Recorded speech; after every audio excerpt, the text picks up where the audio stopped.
नमस्कार, स्वागत है आपका हमारे पहले वीडियो में। एमटीजी पब्लिकेशन के 33 वर्ष के संकलन के सिस्टम से निकाल करके 5 सवाल आपके सामने प्रस्तुत कर रहे हैं। तो सबसे पहला जो लेसन है वो है यूनिट्स एंड मेजरमेंट, 11th के कोर्स में आता है।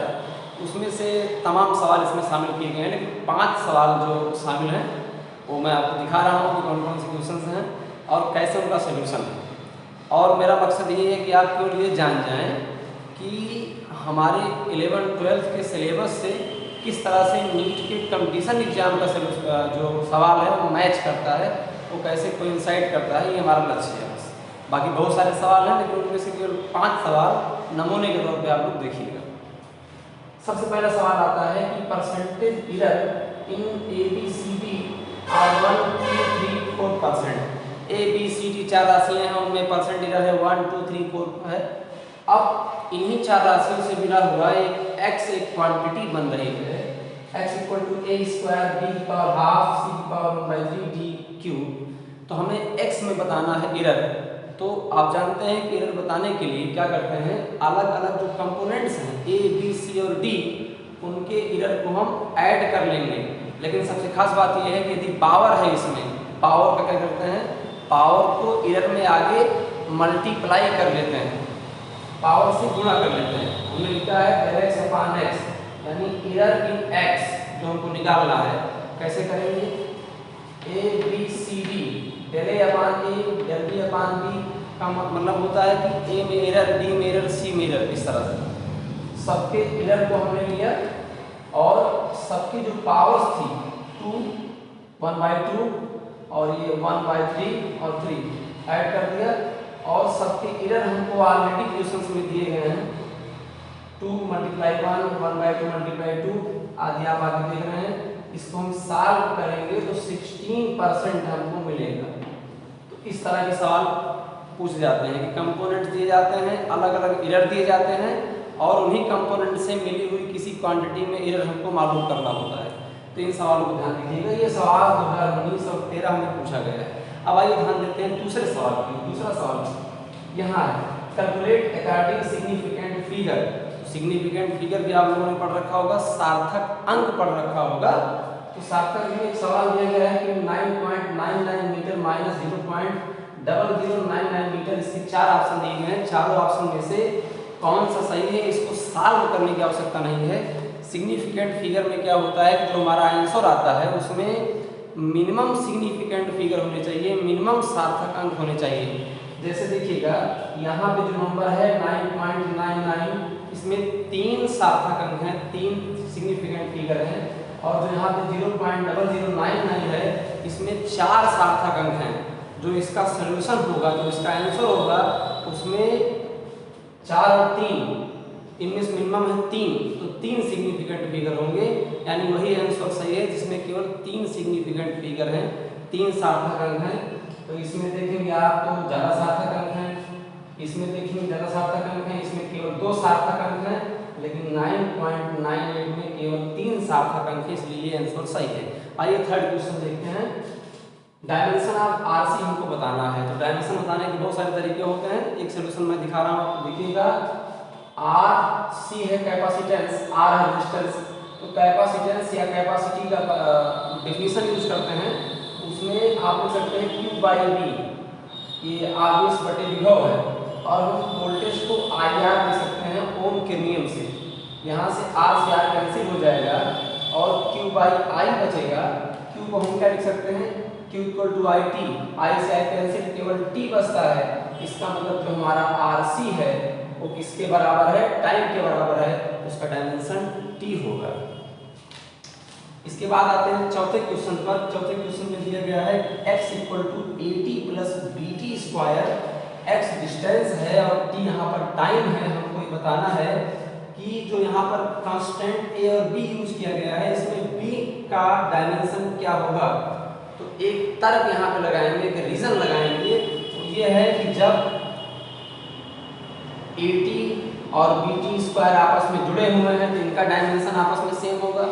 और कहीं ना कहीं BT² पूरे इस पद का, इस टर्म का जो डायमेंशन होगा वो x के बराबर होगा। क्योंकि ये एडिशन में दिया गया है, दो टर्म तभी ऐड होंगे या कोई टर्म किसी टर्म के इक्वल तभी होगा जब वो सेम डायमेंशन के होंगे, सेम टाइप के होंगे। कभी भी ऐसा नहीं होता है कि 1 किलोग्राम जो है वो 5 लीटर के बराबर हो जाए, क्योंकि सेम डायमेंशन नहीं है। तो अगर क्वांटिटी इक्वल में है या ऐड में है तो सेम डायमेंशन की होगी। इसी रीजन को लगाते हुए, इसी तर्क को लगाते हुए हम लिख देंगे कि जो हमारा यूनिट ऑफ x होगा, जो कि डिस्टेंस है, वही हमारा यूनिट ऑफ BT² होगा। हमको यूनिट ऑफ b निकालना है, यूनिट ऑफ b छोड़ दिया गया और t² को यहाँ से हटाया, क्योंकि t हमको पता है टाइम है, उसको ले आया यहाँ पे नीचे, तो हो जाएगा, चला आएगा सेकेंड स्क्वायर नीचे, किलोमीटर अपॉन सेकेंड स्क्वायर इसका डायमेंशन हो जाएगा। ऐसा ऑप्शन में दिया गया है, मीटर अपॉन सेकेंड स्क्वायर या किलोमीटर अपॉन सेकेंड स्क्वायर इसका डायमेंशन होगा। अब चूंकि ऑप्शन में किलोमीटर है तो हम किलोमीटर को ही चूज करेंगे।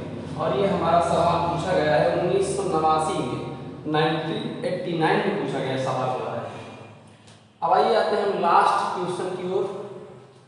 इस क्वेश्चन में जो चीज़ है वो सिलेबस में कक्षा 11 में शायद नहीं पढ़ाई जाती है, ध्यान से देखिएगा। एक फंक्शन दिया गया है p = p0 e⁻⁻⁸ अब यहाँ p कोई क्वांटिटी है और p0 भी सेम टाइप की क्वांटिटी है। बस ये है कि p0 हो सकता है जो p0 है वो टाइम 0 पर दिया गया है। असल में दिखा रहा है कि हमारा जो p है वो t का फंक्शन है, तो t को जब स्टार्टिंग में लेंगे 0 लेंगे तो वहाँ पर p0 आ जाएगा। तो p = p0 e exponential -at²। तो p और p0 सेम क्वांटिटी है, यानी जो डायमेंशन लेफ्ट हैंड साइड का है वही डायमेंशन राइट हैंड साइड का होना चाहिए। जो डायमेंशन लेफ्ट हैंड साइड का है वही डायमेंशन राइट हैंड साइड का होना चाहिए। इस तर्क के आधार पर p का डायमेंशन = p0 × e⁻⁻⁸ का डायमेंशन। आप ध्यान दीजिएगा जब p और p0 सेम है तो ये डायमेंशन इक्वल टू ये डायमेंशन। अब जो ये पार्ट बचा, अगर इसका भी कुछ डायमेंशन निकल गया तब तो फिर लेफ्ट हैंड साइड और राइट हैंड साइड का डायमेंशन सेम नहीं होगा। देखिए भाई, देखिए लेफ्ट हैंड साइड का डायमेंशन इक्वल होना चाहिए पूरे राइट हैंड साइड के डायमेंशन के बराबर। लेकिन जब p और p0 एक ही टाइप की क्वांटिटीज हैं तो इसका डायमेंशन, p का डायमेंशन, p0 का डायमेंशन स्वयं ही सेम होगा। तो बचा जितना पार्ट है डायमेंशन लेस होना चाहिए, तभी जाके लेफ्ट और राइट का डायमेंशन बराबर होगा। इसी तर्क को, इसी बात को लगाएंगे तो डायमेंशन at² डायमेंशन लेस लिखा गया है। एक्सपोनेंशियल तो एक फंक्शन, उसका कोई इसमें हाथ नहीं है। at² जो है डायमेंशन लेस होगा, at² डायमेंशन लेस होगा। इसका मतलब a = 1/t² हम लोग यहाँ से कर सकते हैं, जब डायमेंशन लेस है, एक कांस्टेंट है तो कांस्टेंट के लिए जब t² नीचे आएगा तो यहाँ डिनोमिनेटर में आ जाएगा, हर में आ जाएगा। तो 1 यानी a = 1/t²। इसका मतलब dimension of a = dimension of 1/t²। तो t² तो टाइम है, हो जाएगा 1/t⁻², और ऊपर जाएगा t⁻²। इस तरह से ये 5 सवाल रहे। मैं ये नहीं कहता हूँ कि यही 5 सवाल आएंगे, लेकिन इतना हमने दिखा दिया, इतना आप समझ भी गए होंगे, ठीक से कक्षा 11-12 पढ़े होंगे कि जो सवाल आते हैं नीट परीक्षा में फिजिक्स के, वह निश्चित रूप से अगर हम ठीक से अपना 11-12 का कोर्स पढ़ते हैं तो सॉल्व कर सकते हैं। तो MTG पब्लिकेशन से रहिए, और ये सौजन्य है आकाश कोचिंग मुसाफिर खाना का। तो धन्यवाद, देखिएगा और जैसा आपको लगे हमारा वीडियो बताइएगा। जय हिंद।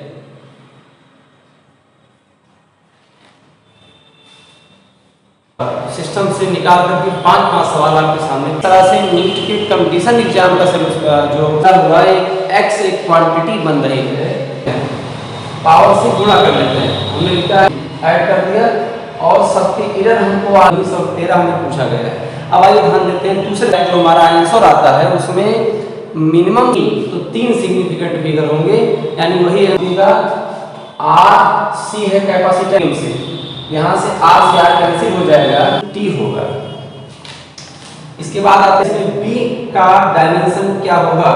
कभी भी ऐसा नहीं होता है कि 1 किलो सेकेंड स्क्वायर नीचे, किलोमीटर अपॉन सेकेंड स्क्वायर। एक फंक्शन दिया गया है p equal to p naught, यानी जो डायमेंशन लेफ्ट हैंड साइड का है डायमेंशन राइट हैंड देखिए लेफ्ट हैंड साइड का डायमेंशन 80 स्क्वायर जो है डायमेंशन लेस होगा। इस तरह से ये 5 सवाल रहे। तो MTG पब्लिकेशन से रहा ये, और ये सौजन्य है।